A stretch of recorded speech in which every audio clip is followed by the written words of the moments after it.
শীতের কাঁপুনিতে বাবাজি কখন তার খাটিয়ায় উঠে বসেছেন। ভজনের মালাখালি হাতে নিয়ে তিনি হরিনাম জপ করছেন। এবার দেয়ালে মালাটি টাঙিয়ে রেখে দীপটা জ্বালেন। নিভন্ত অঙ্গার কিছুটা উস্কে দেন। তারপর ব্যস্ত সমস্ত হয়ে জোর গলায় শিষ্যদের ডাকতে থাকেন, ওরে নন্দ দাস, ওরে ও মিঠুলাল, তোরা উঠে পড়তো বাবা, শিগগির এদিকে আয়। বড় শিষ্য নন্দদাস হচ্ছে বাঙালি, আর ছোটটি মিঠুলাল ব্রজবাসী গোপদনায়। এরা দুজনে সারাদিন বড় পরিশ্রম করেছে। আজ মথুরার হাটবার, কুঞ্জের কাজকর্ম সেরে সেখানে তারা পায়ে হেঁটে গিয়েছে। কুঞ্জের বিগ্রহ পূজার নানা উপকরণ কিনেছে মন্দিতে ঘুরে ঘুরে। তারপর চুনোভুষি আর খড় বিছালি ভাড়া একখানা গরুর গাড়িতে কুঞ্জের খাদ্য নিয়ে অনেক রাতে ফিরেছে। শীতে আর ঝড় জলে দুজনেরই দেহ অবসন্ন প্রায়। এই তো কিছুক্ষণ আগে প্রসাদ পাওয়া শেষ করে ঘরের এক পাশে গাছের কুদো জ্বালিয়ে দিয়ে আরামে গা ঢেলে দিয়েছে খাটিয়ায়। দুজনেই এই সময় গভীর নিদ্রায় মগ্ন। বাবাজির ঘন ঘন ডাক আর হুঙ্কারে জেগে না উঠে উপায় কি? খাটিয়ায় সাহিত্য থেকেই ফিস ফিস করে কথোপকথন চলে দুই গুরু ভাইয়ের।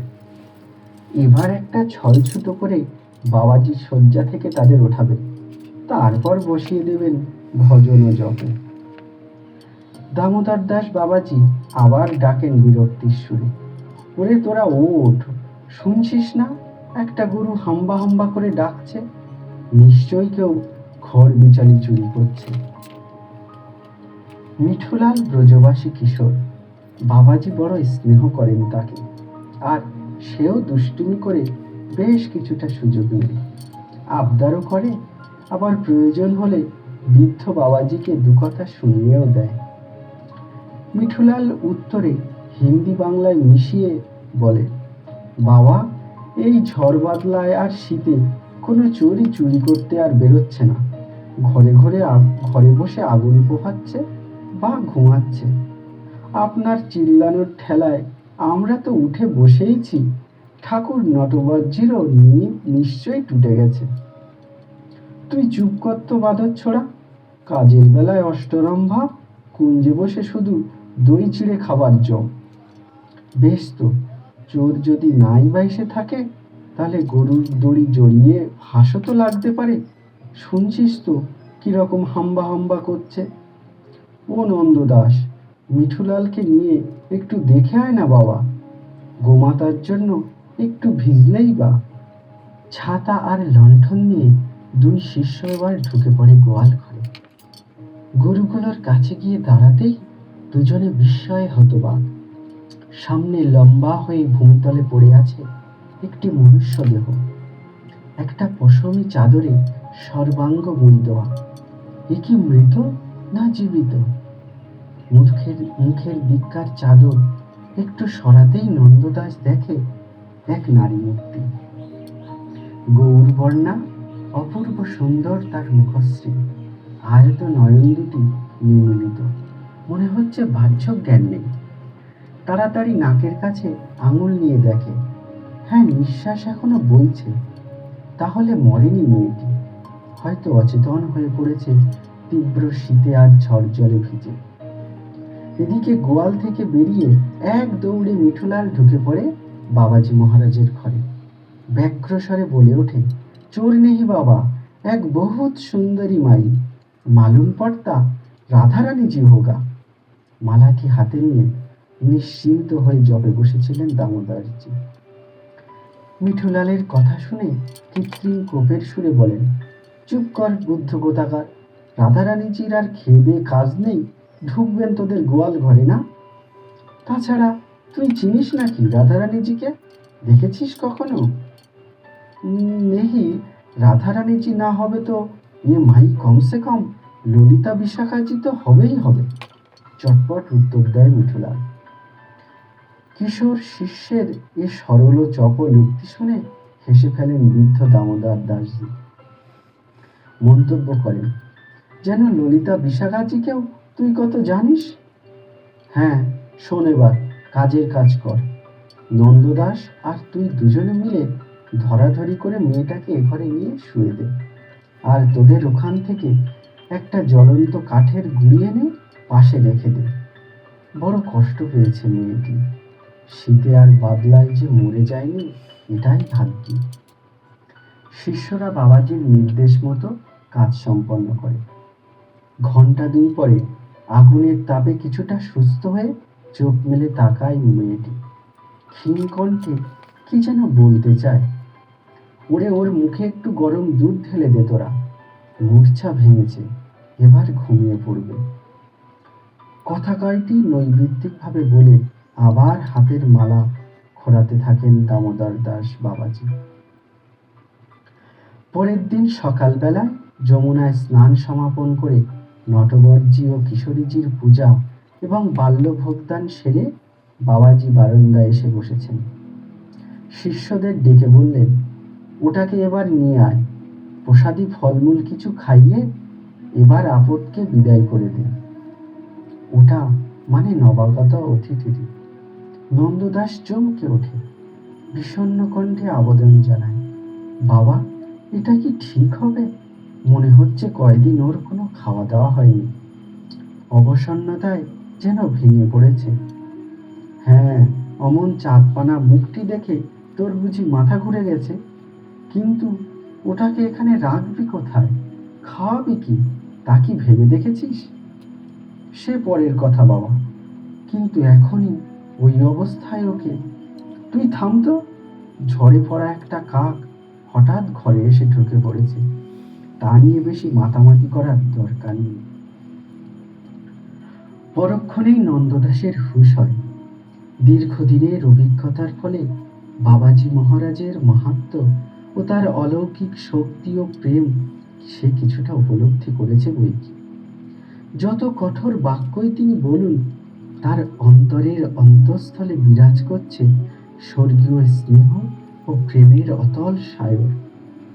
তার খিটখিটে মেজাজ আর তীক্ষ্ণ বাক্যবাণের জ্বালায় শিষ্যরা সদাই অস্থির থাকতে হয় বটে, কিন্তু তার মতো অগাধ অসীম ভালোবাসা দিয়ে কজনকা তাদেরকে ঘিরে রাখতে পারে? এখানে বাবাজি মহারাজের কাছে আশ্রয় নেওয়ার পর থেকে নন্দদাস ভুলে গিয়েছে তার ঘর সংসার, পিতামাতার কথা, ভুলেছে নিজের সুখ দুঃখের কথা। বাবাজি আর বিগ্রহ ছাড়া আর যেন তার কোনো অস্তিত্বই নেই। এই তো তার কিশোর জেলা মিঠুলাল, দিন রাত বাদর ছাড়া বলে বাবাজি কত তাকে গালাগালিজ করে, আবার কি অপার স্নেহ মমতা দিয়ে তাকে গড়ে তুলছেন। কতবার নন্দদাসের কাছে গোপনে বলেছেন বাবাজি, দেখ, ওর দিকে সদা সতর্ক দৃষ্টি রাখবি। ঠাকুরের পায়ে দেবার ফুলটির মতো ও একদিন ফুটে উঠবে। জানিস, ওদের 3 পুরুষের উপর রাধারানীর অপার কৃপা রয়েছে। খানিক বাদে মেয়েটিকে সন্তর্পণ করে বারান্দায় নিয়ে আসা হলো, বসিয়ে দেওয়া হলো বাবাজির সামনে। প্রণাম করে স্থির নেত্রে বাবাজির দিকে তাকাতে ডুবে ওঠে মেয়েটি। বাবা, তাহলে আপনি? হ্যাঁ, আপনি যে সেদিন গিয়েছিলেন কলকাতায়, আপনারই হাতছানি আমায় ডেকে নিয়ে এসেছে এই বৃন্দাবনে, আশ্রয় দিতে চেয়েছে আমায়। ওসব ছেদো কথা রাখো, বিপদে পড়লে সবাই অমন সব কথা বলে। বৃন্দাবন আর ব্রজমণ্ডল ছেড়ে 40 বছর আমি কোথাও পা বাড়াইনি। আপন মনে গম্ভীর ভাবে মালা জপতে থাকেন দামোদর দাসজি। হ্যাঁ বাবা, ইষ্ট দেবের নামে শপথ করে বলছি, ঠিক এমনি ভাবেই কলকাতায় দিনের বেলায় জল জ্যান্ত মানুষ রূপে আপনি আমায় দর্শন দিয়েছেন। হ্যাঁ, এই ভঙ্গিতে বসা, এইভাবে মালার ঝুলিতে হাত রাখা, হুবহু এই মূর্তি। শুধু তাই নয় বাবা, মথুরায় পৌঁছেও আপনাকে আমি দেখেছি। মথুরায় তো বাবাজি যাচ্ছেন না অনেক দিন, ব্যাপারটা সব খুলে বলুন তো, বিস্ময় ভরা কণ্ঠে বলে ওঠেন নন্দদাস। ইতিমধ্যে সে বুঝে ফেলেছে এ হচ্ছে বাবাজির এক নতুন কৃপালীলা। উল্লসিত হয়ে ওঠে মিঠুলাল, বলে ওঠে, বড়ি তাজ্জব কি কাণ্ড। শান্ত স্বরে মেয়েটি বলতে থাকে, হ্যাঁ বাবা, মথুরায় পৌঁছেও আমায় কোনো ভিক্ষা মেলে মিশেনি। শরীর মন অবশ হয়েছিল। এদিকে সন্ধ্যার পর বৃষ্টি শুরু হলো। হাটের প্রান্তে একটা পোড়ো চালাতে আশ্রয় নিলাম। ঝড় জলে কখন ঘুমিয়ে পড়েছিলাম। হঠাৎ কার ডাকে যেন ঘুম ভেঙে গেলাম। দেখলাম আপনি জপের মালাটি হাতে নিয়ে সামনে দাঁড়িয়ে বলছেন, ওই তো পাশেই রয়েছে খড় বিচালি করা গরুর গাড়িটা, এখনই বৃন্দাবনে রওনা হচ্ছে। এক্ষুনি ওর পিছনে জায়গা করে নিয়ে শুয়ে পড় দেখি, তারপর দেখবি ঠিক আমার কাছে পৌঁছে যাবে। আপনার সেই নির্দেশ মতোই আমি এসেছি বাবা।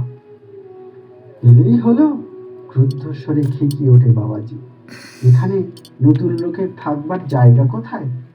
খাওয়া দাওয়ার কি ব্যবস্থা হবে? কোন রাজা মহারাজা আমার চেলা যে রোজ এখানে ভান্ডারা হবে? আর দেরি না করে চটপট করে বিদায় হও দেখি। যুক্ত করে অশ্রু সজল নয়নে মেয়েটি উত্তর দেয়, বাবা, দুবার আপনার অলৌকিক দর্শন আমি পেয়েছি। ভাগ্য বলে সাক্ষাৎ দর্শনও আজ পেলাম। আপনার চরণ ছেড়ে, এই কুঞ্জ ছেড়ে আর কোথাও আমি যাচ্ছি। তাছাড়া যাওয়ার কোনো জায়গাও আমার নেই। নন্দদাস আর মিঠুলাল বিষণ্ণ হৃদয়ে সামনে দাঁড়িয়ে আছে। ভয়ে বাবাজি মহারাজকে আর কিছু বলার সাহস তাদের হচ্ছে না। মনে মনে ভাবছে, মেয়েটি সত্যিই নিরাশ্রয়। অলৌকিক দর্শন দিয়ে বাবাজি কিছুটা কৃপা একে করেছেন, তবে এখন এমন নিষ্করুণভাবে কুঞ্জ থেকে বার করে দেওয়া, এটা কি ঠিক হচ্ছে? তোরা কি ভাবছিস তা আমি জানি, শিষ্যদের উদ্দেশ্য করে রুষ্ট স্বরে বলে ওঠেন বাবাজি। কিন্তু একে আমি ঠাঁই দিই কি করে? লোকে বলবে বুড়ো দামোদরজি বড় চতুর, ফন্ডি এতে কুঞ্জে একটা কুনকি হাতি এনে রেখেছে। কুনকি? ও কনসা চিজ বাবাজি? কৌতূহলী হয়ে প্রশ্ন করে সদা হাস্যময় কিশোর চেলা মিঠুলাল। তা জানিস নে? বেটা অপদার্থ, পূর্বে জন্মের স্বীকৃতি বলে বোঝের গোয়ালা হয়ে আছিস বটে, কিন্তু দুধ আর খই খেয়ে শুধু পেট মোটাই করছিস, আর কিছু তোদের হলো না। बाबाजी, ब्रोच का दूध और दही का निंदा मत कीजिए। आपका किसान जी का शरीर ही वहीं से बनिয়েছে, ताकत भी হইয়েছে। तब तो हुआ कंसबाद। অকাট মুখ্য বোঝোগওয়ালা, ওই অহমিকাই তো তোদের কাল হলো। কিষেনজি কি যে পরম বস্তু তা আর তোদের বোধে এলো না। জানিস তো কুরুক্ষেত্রের যুদ্ধে অর্জুনের অহংবোধ হয়েছিল, এত শত্রু তাকেই মারতে হবে। কিষেনজি দেখিয়ে দিলেন আগে থেকেই তিনি সবাইকে বধ করে রেখেছেন, অর্জুন নিমিত্ত মাত্র। আবার কিষেনজির দেহত্যাগের পর আহির দস্যুরা যখন দ্বারকায় হানা দিল, অর্জুন ছুটে এলেন গান্ডীব নিয়ে। ভাবলেন মেয়েদের তিনি রক্ষা করবেন, কিন্তু কুরুক্ষেত্র জয়ী মহাবীর অর্জুন হেরে গেলেন দস্যুদের কাছে, গান্ডীব তুলতেই পারলেন না। কিষেনজি দেখিয়ে দিলেন তিনি না থাকলে অর্জুনের বীরত্ব অতি তুচ্ছ। এবার নন্দদাস বলে উঠল, কোন কি হাতির কথা বলছিলেন বাবা? সেটা কি? সে তো বুঝিয়ে বললেন না। হ্যাঁ, ঠিক বলেছিস, তবে শোন, আসামের জঙ্গলে যারা খেদায় হাতি ধরে তারাই কুনকি পোষে। এটা হচ্ছে মাদি যুবতী হাতি। এই কুনকি বাইরে গিয়ে বুনো মদ্দা হাতিদেরকে ভুলিয়ে খেদার ভেতরে নিয়ে আসে, তারপর সেগুলো আটকে পড়ে। তাই বলছিলাম, এই মেয়েটাকে এখানে রাখলে বৃন্দাবনের লোকেরা বলবে বুড়ো দামোদর দাস খুব ফন্দিবার করেছে, একটা সুন্দরী মেয়েকে কুঞ্জে রেখেছে, তাকে দেখিয়ে শাসালো সব চেলা টেনে আনবে বলে। আর বড় বড় শেঠ আর রাজারাও এবার থেকে আসতে শুরু করবে। এই শুনে করুণ কণ্ঠে মেয়েটি বলে, বাবা, আমার সৌন্দর্যই যদি এখানে থাকার পক্ষে বাধা হয়ে দাঁড়ায়, তবে এ সৌন্দর্য আমি এই মুহূর্তেই নষ্ট করে ফেলছি। এই জ্বলন্ত কাঠের অঙ্গারে এ মুখ পুড়িয়ে ফেলছি, তাহলে তো কেউ আর ফিরেও তাকাবে না। তা তো হয় না মাই। বাবাজির মুখে ফুটে ওঠে স্মিত হাসির রেখা। তুই কি নিজে তোকে গড়েছিস? প্রভু শ্রীকৃষ্ণ গড়েছেন তোকে। এই সৌন্দর্য তারই দেওয়া, তা নষ্ট করার অধিকার তো তোর নেই। তাহলে বাবা? অসহায়ের মতো তাকিয়ে থাকে মেয়েটি। উপায় একটা আছে মাই, খুব সহজ, আর তা তোরই হাতে। এই দেহ, এই সৌন্দর্য, সব কিছু শ্রীকৃষ্ণকে অর্পণ করে দে। নিজের বলে কিচ্ছু রাখতে পারবি না। কি, রাজি আছিস তো? অকুলে কুল পেয়ে যায় মেয়েটি। সাষ্টাঙ্গে দণ্ডবোধ করে দামোদর দাসজির চরণে। দু চোখ বেয়ে দরদর ধারে ঝরে পড়ে আনন্দ অশ্রু। অনেক কষ্ট পেয়েছিস মা, যা, এবার এসে গিয়েছিস প্রভু নটবরজির আশ্রয়। এখন থেকে আর ভয় নেই, নেই কোনো ভাবনা। কয়েকটা বছর সারা দেহ মন প্রাণ দিয়ে ঠাকুরজির সেবা কর এখানে থেকে, তারপর শুরু করাবো তোর আসল তপস্যা। হ্যাঁ মা, তুই ঠিকই বলেছিস, নটবরজির কৃপা তোর উপর ছিল, তাই আমি নিজে গিয়ে তোকে আহ্বান করে এখানে এনেছি। মেয়েটির নাম মালতী দাস, জাতিতে কায়স্থ। বাবাজি মহারাজের চরণতলে বসে জীবনের কাহিনী এবার সে বর্ণনা করে। এ কাহিনী বড় দুঃখময় ও মর্মান্তিক। সাধারণ মধ্যবিত্ত পরিবারে মালতীর জন্ম। বিধবা মায়ের সে ছিল একমাত্র সন্তান। গায়ের রং ছিল কনক চাপার মতো, তাছাড়া অসামান্য সুন্দরী ও লাবণ্যবতী ছিল সে।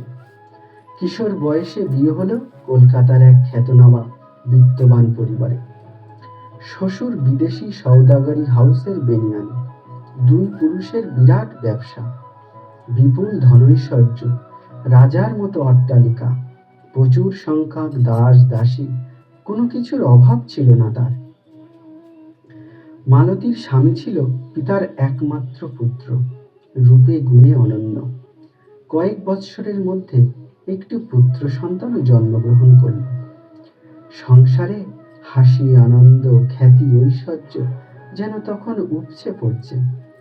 কিন্তু বৎসর দুই বাদেই প্লেগ রোগের আক্রমণে মালতীর শ্বশুর ও স্বামী দুজনেই 1 মাসের ব্যবধানে মৃত্যুমুখে পতিত হয়। হাসি আনন্দের দীপশিখা নিভে যায় নিয়তির একটি ফুৎকারে। শিশু পুত্রটিকে নিয়ে প্রতিকূল সংসারের বিরুদ্ধে প্রাণপণে যুঝতে থাকে মালতী, আর প্রতি পদে হতে থাকে ক্ষতবিক্ষত। পাশের বড় বাড়িটিতে থাকেন মালতীর ভাসুর, তার স্বামীর জ্যাঠিতো দাদা। প্রচুর অর্থ সম্পত্তি এই ভাসুরেরও ছিল, কিন্তু কলকাতার ধনী সমাজের নানা ধরনের পাপাচার প্রবেশ করেছিল।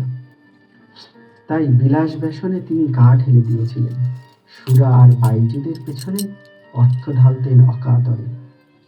এর বিষময় ফল ফলতে দেরি হয়নি। শরীরের উপর অতিমাত্রায় অত্যাচারের ফলে ক্ষয় রোগে আক্রান্ত হলেন ভাসুর। ব্যবসায়েও বিশৃঙ্খলা ও ভাঙন দেখা দিল। তারপর দেনার দায়ে হলেন সর্বশান্ত। এবার সদ্য বিধবা মালতীর বিপুল বিত্ত সম্পত্তির দিকে পড়ে তার সৈন্য দৃষ্টি। তাছাড়া মালতীর রূপ যৌবনও অতিমাত্রায় লুব্ধ করে তুলেছিল তাকে।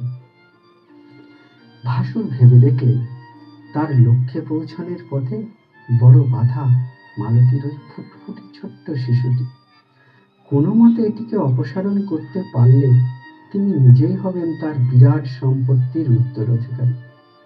তারপর ধীরে ধীরে তরুণী বিধবা মালতীকে পুড়ে ফেলতে পারবেন তার হাতের মুঠোর ভিতর। পাপ চক্রান্ত শুরু হয়ে যায় অচিরে। ও বাড়ির পুরনো ঝি মানদার এ বাড়িতে যাওয়া আসাটা হঠাৎ কেন যেন বেড়ে যায়।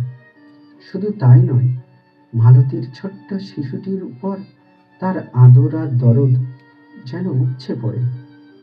পাড়ায় মানদাঝির সুনাম নেই। এ বাড়ির কর্মচারী দাসদাসীরা তো কেউ মোটেও তাকে পছন্দ করে না। কি কুমতলব নিয়ে সে যে আনাগোনা করছে কেউ ভেবে পাচ্ছে না। ইতিমধ্যে যা ঘটার তা ঘটে গেল। সেদিন রাত্রে খাওয়ার পরে খোকাকে ঘুম পড়িয়ে রাখা হয়েছে। হঠাৎ দেখা গেল ঘুম তার ভেঙে গিয়েছে। শয্যায় উঠে বসে ছটফট করছে পাগলের মতো। অল্পক্ষণের ভিতরই দেহ হয়ে যায় নীলবর্ণ। শহরের বড় বড় ডাক্তারেরা, সাহেব ডাক্তার ঘর ভরে গেল, কিন্তু মালতীর নয়নের মণিকে তারা রক্ষা করতে পারলেন না। সবার মায়া কাটিয়ে একমাত্র শিশু সন্তান চিরবিদায় নিয়ে চলে গেল। ডাক্তারেরা বললেন মৃত্যু ঘটেছে খাদ্যে বিষক্রিয়ার ফলে। খোকার হিমশীতল দেহটি বুকে ধরে কান্নায় ভেঙে পড়ে মালতী। সৎকার করে সবাই যখন ঘরে ফিরে আসে, সে তার ঘরে পড়ে আছে সংজ্ঞাহীন হয়ে। বাড়িতে শ্রী বিগ্রহ রাধা মাধবের সেবা পূজা নিত্য অনুষ্ঠিত হয়। মূর্ছা ভঙ্গের পর ঝড়ের মতো ঠাকুর ঘরে উপস্থিত হয় মালতী। আর্তনাদ করে বলতে থাকে, কি পাপ আমি করেছি ঠাকুর, যে একের পর এক সবগুলো অবলম্বন আমায় কেড়ে নিচ্ছ। পাথরের ঠাকুর কোনো উত্তরই যে দেয় না। শায়ক বৃদ্ধা পক্ষিণীর মতো ছটফট করতে থাকে মালতী। তারপর আরতি ও শোকের বন্যায় কোথায় যেন সে তলিয়ে যায়। ম্যানেজার ও আমলারা এক বাক্যে বলেছে, খোকার অকাল মৃত্যুর মূলে রয়েছে নৃশংস চক্রান্ত। ও বাড়ির কর্তার প্ররোচনায় মানদাজি বিষ মিশিয়েছে তার খাদ্যে। অভিযোগের পর পুলিশ এসে তদন্তও করে গেল, কিন্তু বিষ মেশানোর সময় অপরাধীকে কেউ দেখেছে এমন কোনো প্রত্যক্ষদর্শীর সাক্ষ্য বা প্রমাণ নেই। তাই তদন্ত আর অগ্রসর হতে পারেনি। কয়েক মাস পরের কথা, পুত্র শোকের ঝড় তাণ্ডব শেষ হয়ে গিয়েছে। মালতী এবার স্তব্ধ। অন্তরে চলছে শুধুই অব্যক্ত বেদনার জ্বালা আর শূন্যতা বোধ। ঊষর মরুভূমির মতো হয়ে গেছে তার এ জীবন। শুধু শ্রী বিগ্রহ রাধা মাধবের সেবার দিকে চেয়ে আর তার উপর নির্ভরশীল আত্মীয় পরিজন, আমলা ও দাস দাসীদের দিকে চেয়ে কলের পুতুলের মতো কাজ চালিয়ে যাচ্ছে মালতী। কিন্তু দুর্দৈব যখন আসে, আসতে থাকে একের পর এক ঢেউয়ের মতো। এক্ষেত্রেও তাই হতে দেখা গেল। দুর্নীতিপরায়ণ ভাসুর এবার আরো বৃহত্তর চক্রান্তের জাল বিস্তার করে। রূপসী যুবতী মালতীকে তার চাই, তার ঘর বাড়ি আর সমস্ত কিছু ধন সম্পদ।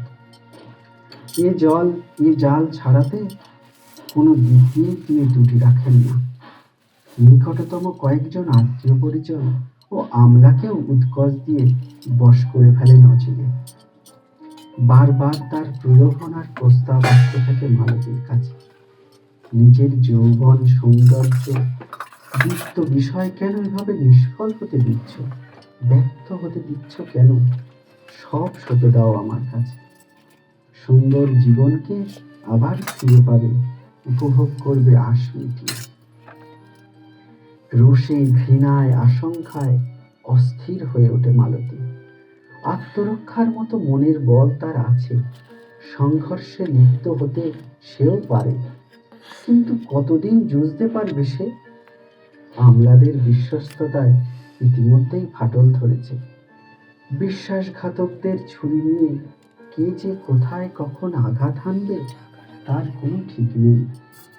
তাছাড়া এমন একটা শক্তিশালী সংঘর্ষে কেনই বা লিপ্ত হবে মালতী?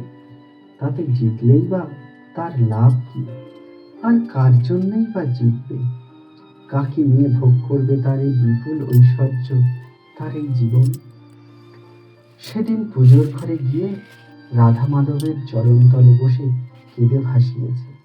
মিনতি জানিয়েছে বারবার, ঠাকুর এবার দক্ষিণীর এ দুঃসহ জীবনে ইতি করে দাও, কৃপা করো, ঠাঁই দাও তোমার চরণ তলে।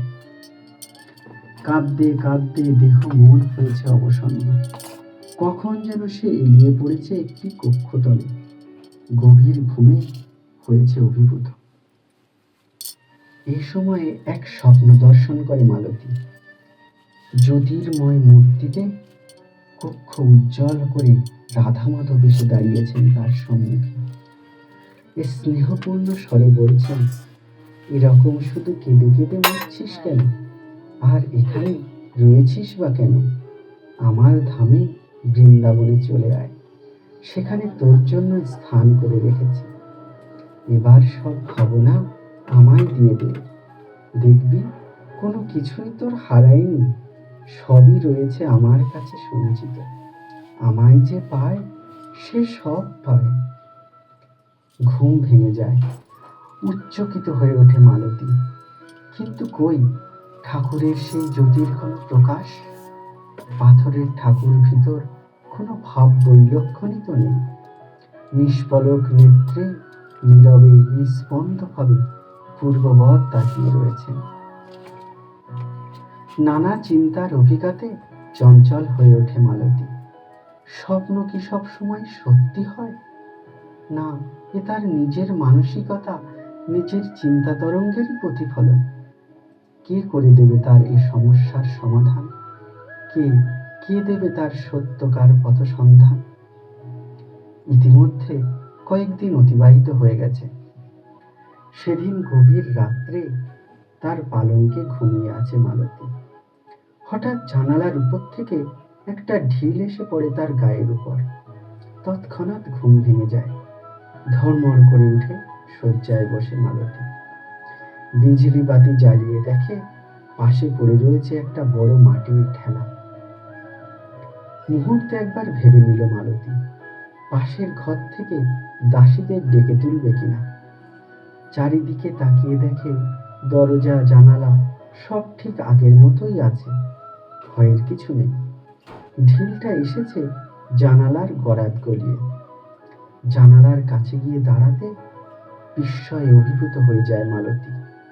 তার ঘরের পাশেই একটা নিচু ছাদ, তার আলসের ধারে দাঁড়িয়ে আছেন জটাজুটো সমন্বিত এক দীর্ঘকায় বৃদ্ধ বৈষ্ণব মূর্তি। অন্ধকার রাত, কিন্তু এই মূর্তি মিশ্রিত মৃদু জ্যোতির ছটায় আশেপাশের স্থান হয়ে উঠেছে উদ্ভাসিত। সাধুর এক হাতে কমণ্ডলু আর এক হাতে জপমালার থলি। প্রসন্ন দৃষ্টিতে ঝরে পড়ছে স্বর্গীয় আনন্দের ধারা।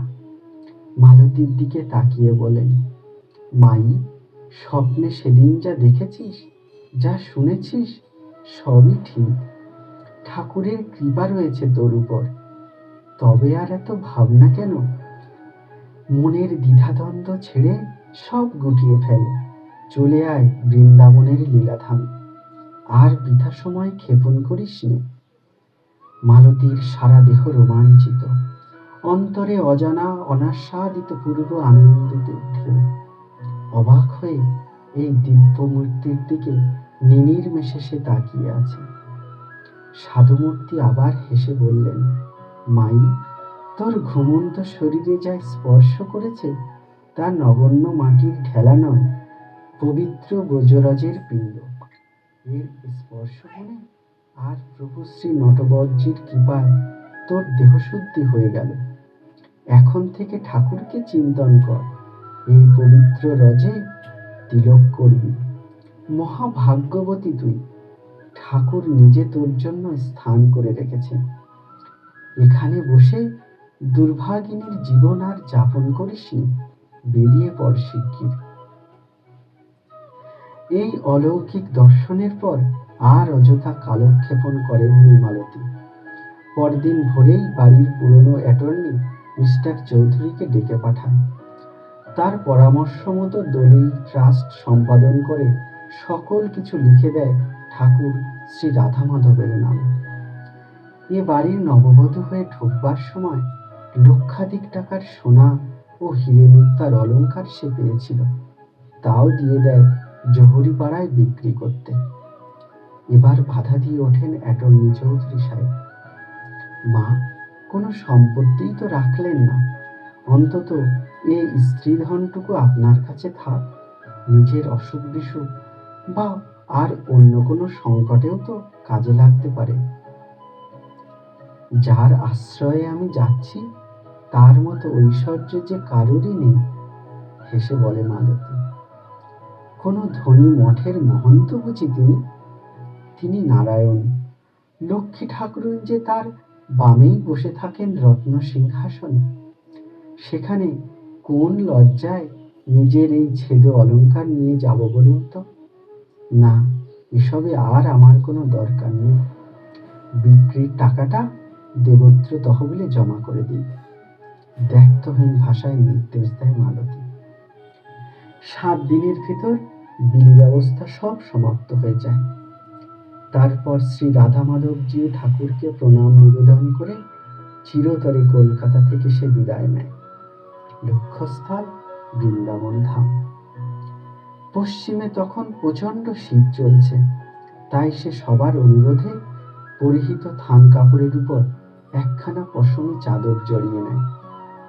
তারপর হাওড়া থেকে উঠে পরে পশ্চিমের গাড়িতে।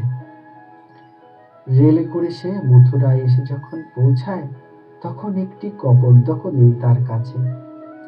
তারপর থেকেই তো মালতীর ভার নিয়েছেন বাবাজি দামোদর দাসজি আর তার শ্রী বিগ্রহ নটবরজি। কলকাতাতেই ঠাকুর তাকে আশ্বাস দিয়েছিলেন তার জন্য স্থান সংরক্ষণ করা আছে বৃন্দাবনে। আক্ষরিকভাবেই তা সত্য হয়ে উঠেছে। সত্য সত্যই পরম আশ্রয় প্রাপ্ত হয়েছে মালতী।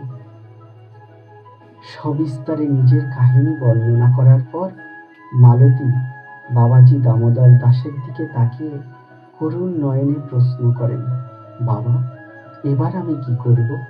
আদেশ দিন। যে জন্য ঠাকুর তোকে এনেছেন এখানে, মাই, তুই সেই কাজেই ব্রতী হয়ে পড়। শান্ত দৃঢ়কণ্ঠে উত্তর দেয় দামোদর দাসজি। বুঝিয়ে বলুন, কি আপনার নির্দেশ? জীবনের যত কিছু সুখ দুঃখের কথা, মাইক সম্বন্ধের কথা ধীরে ধীরে তোকে ভুলে যেতে হবে মাই। আর তা আসবে ঠাকুরের সেবা পূজার মধ্য দিয়ে, আত্মসমর্পণের মধ্য দিয়ে। ঠাকুর নিজেই তা শিখিয়ে নেবেন। তবে খুব সাবধান, নটবরজি খুব জাগ্রত, তাতে সন্দেহ নেই। কিন্তু যেমনি রসিক চূড়ামণি রংদার, তেমনি পাষাণের মতো কঠিন। জানিস তো, ব্রজের গোপিনীদের নিয়ে রাস যেমন করেছিলেন, তেমনি কি কাঁদনই না কাঁদন কাঁদিয়েছিলেন তাদের। পাণ্ডবকুল যদুকুল শেষটায় তাদের কি দুর্ভোগেই না ভুগতে হয়েছে। শ্রী বিগ্রহ নটবরজির সেবা পূজার সমস্ত কিছু ভার বাবাজি এবার অর্পণ করেন মালতীর উপর। বৈষ্ণবীয় মন্ত্রে দীক্ষা দিয়ে তাকে ভেগ ধারণ করান। তার নতুন নাম হয় কুঞ্জদাসী। এই নবীনা বৈষ্ণবী কুঞ্জবী দাসী উত্তরকালে ব্রজমণ্ডলে বিহার বনস্থিতা প্রখ্যাত সাধিকা সিদ্ধা পরমেশ্বরী বায়। কঠোর নিয়মে বাবাজি বেঁধে দেন কুঞ্জদাসীর দিনচর্যার প্রতিটি কর্ম। বিগ্রহ পূজার খুঁটিনাটি তথ্য সব কিছু তাকে জানিয়ে দেন, আর সেই সঙ্গে বুঝিয়ে দেন ঠাকুরের অষ্টকালীন লীলাস্মরণ ও অনুধ্যানের নিগুড় পদ্ধতি। যমুনার জল ছাড়া শ্রী বিগ্রহের কোনো কাজ করার উপায় নেই। শেষ রাত্রে আকাশের গায়ে যখন অন্ধকার থাকে জড়ানো, তারাদল জল জল করতে থাকে, কুঞ্জদাসী তখন একটা বৃহৎ ভাণ্ড করে বারবার পবিত্র যমুনা বাড়ি বহন করে আনে। পূজা অর্চনার উপচার সংগ্রহ আর ভোগরাগ প্রস্তুত করার সমস্ত কিছু দায়িত্ব তারই উপর ন্যস্ত। বাবাজির কুঞ্জে আহার সম্পর্কিত কিচ্ছ ছিল সর্বাধিক। কুঞ্জে দুগ্ধবতী গাভী ছিল, তা থেকে যা কিছু দুধ পাওয়া যেত, আর গৃহস্থ ভক্তরাও ভারে ভারে ভেট দিতেন দুধ। তা দিয়ে প্রতিদিন ঠাকুরের জন্য ক্ষীর, ননি, সর সব প্রস্তুত করা হতো। কিন্তু এইসব ভোগের দ্রব্যে কুঞ্জের কারো অধিকার ছিল না। এগুলি পাঠানো হতো নিকটস্থ সাধুদের আখড়ায়। বিশেষ বিশেষ পুজো পার্বণে বাইরের দু একজন ধনী ভক্ত প্রচুর ভোগের আয়োজন করতেন। সে সময়ে দুগ্ধ, দধি, মিষ্টান্ন বাবাজি, শিষ্যদ্বয় ও নতুন শিষ্যা কুঞ্জদাসী কিছুটা অংশ পেতেন। আবার এইসব বিশেষ ভোগের সূত্র ধরেই বাবাজির কাছ থেকে গঞ্জনাও সইতে হতো শিষ্য নন্দদাস ও মিঠুলাল। কঠোর ভাষায় বর্ষিত হতে থাকতো তার ভর্ৎসনা। তোরা তো শুধু দুধ, দই, ক্ষীর খাওয়ার লোভেই কুঞ্জে পড়ে আছিস, বসে বসে পেট মোটা করছিস।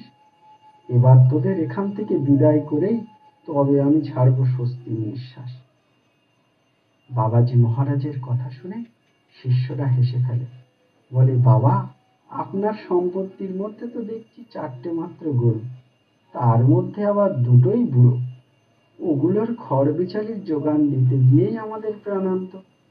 রাজরা, ধনী শেঠদের তো আপনি কুঞ্জের ত্রিসীমানায় আসতে দেবেন না। আপনার 2-1জন চিহ্নিত ধনী ভক্ত কিছু কিছু ভেট দিয়ে যায় নটবরজিকে। তার ফলে মাঝে মাঝে দই ভাত, মন্ডা মিঠাইয়ের দর্শন পাই আমরা। আমাদের নিত্যকার প্রয়োজনের জন্য দুধ, দই, মাখনের ব্যবস্থা কই এখানে। আর এসবে আমাদের দরকারও নেই। আপনার কৃপার জন্যই এখানে পড়ে আছে, দেখবেন সেটি যেন পাই। বাবাজি মুখ ফিরিয়ে চলে যান। কৃত্রিম ক্রোধ প্রকাশ করে আপন মনে গজগজ করতে থাকেন। যত সব বাদর এসে জুটেছে আমার কপালে। কাজের বেলায় অষ্টরম্ভা, কেবল জানে কথার ফুলঝুরি ওড়াতে। বাবাজি দামোদর দাসের স্থাপিত শ্রীবিগ্রহের সেবা পূজায় প্রাণ মন ঠেলে দেয় কুঞ্জদাসী। তার এই কিচ্ছময় ত্যাগ, বৈরাগ্য, বৈষ্ণবীয় সাধনা চলতে থাকে দিনের পর দিন। এভাবে অতিক্রান্ত হয়ে যায় 5 বছর। এবার সাধন জীবনের চক্র বলে দেখা দেয় কৃষ্ণ কৃপার জ্যোতিচ্ছটা। কৃষ্ণ ভাবনা আর সাত্বিক প্রেমবিকার কুঞ্জদাসীর দেহ, মন, প্রাণ ধীরে ধীরে অধিকার করে বসতে থাকে। গুরু দামোদর দাসজি সেদিন শিষ্যাকে ডেকে বলেন, মা, তোর সাধনার ভিত্তি এবার দৃঢ় হয়ে উঠেছে। কৃষ্ণ কৃপার উন্মেষও দেখা দিয়েছে। নটবরজির কুঞ্জে তো আর তোর থাকবার দরকার নেই। এবার তোর চলে যেতে হবে ব্রজমণ্ডলের কোনো পবিত্র অরণ্যে।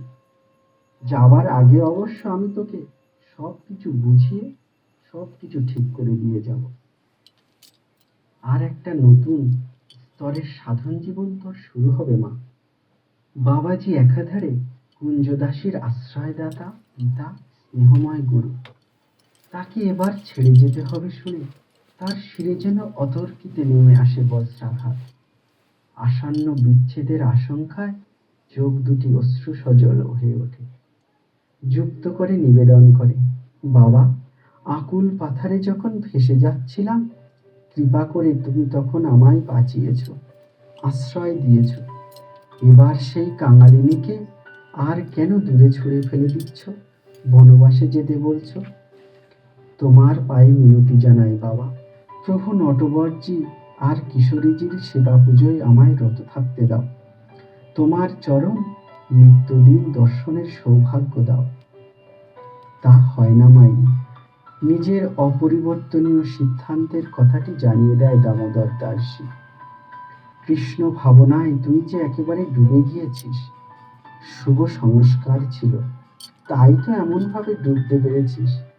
এবার রাধা কৃষ্ণের লীলাময় সম্ভোগের পর্ব। এ পর্ব বড় কঠিন যে মাই। এজন্য আরো তীব্র বৈরাগ্য, আরো সাধন চাই। বেশ কিছুদিন একান্তে অরণ্যবাস চাই। এক বিন্দু আসক্তি, কাম বা ভোগেচ্ছা থাকলে এ দিব্য রসসম্ভোগের অধিকারী হওয়া যে সম্ভব নয় মা।